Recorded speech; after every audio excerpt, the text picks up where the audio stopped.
Could salt, not sugar, be the real culprit behind diabetes? An audacious question indeed, but one that some of the world's leading researchers are beginning to ask.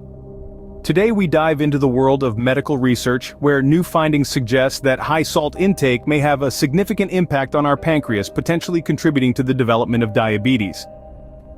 In a study published in the journal Diabetes, researchers from the University of Montreal Hospital Research Center found that high salt intake could induce a dramatic increase in insulin resistance, a key factor in the development of type 2 diabetes.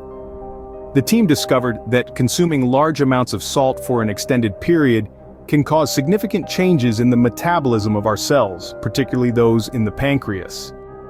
In another intriguing study published in Nature Medicine, scientists from the University of Copenhagen found a link between high salt intake and the destruction of certain cells in the pancreas. These cells, known as beta cells, are essential for producing insulin, the hormone that regulates our blood sugar levels. By damaging these cells, high salt intake could be directly contributing to the onset of diabetes. But how does salt cause such damage? A study from the Journal of Clinical Investigation might have the answer. The researchers found that excessive salt intake can trigger an inflammatory response in our bodies, which in turn can lead to insulin resistance and eventually diabetes. It seems that our bodies perceive high levels of salt as a threat, triggering an immune response that can damage our own cells.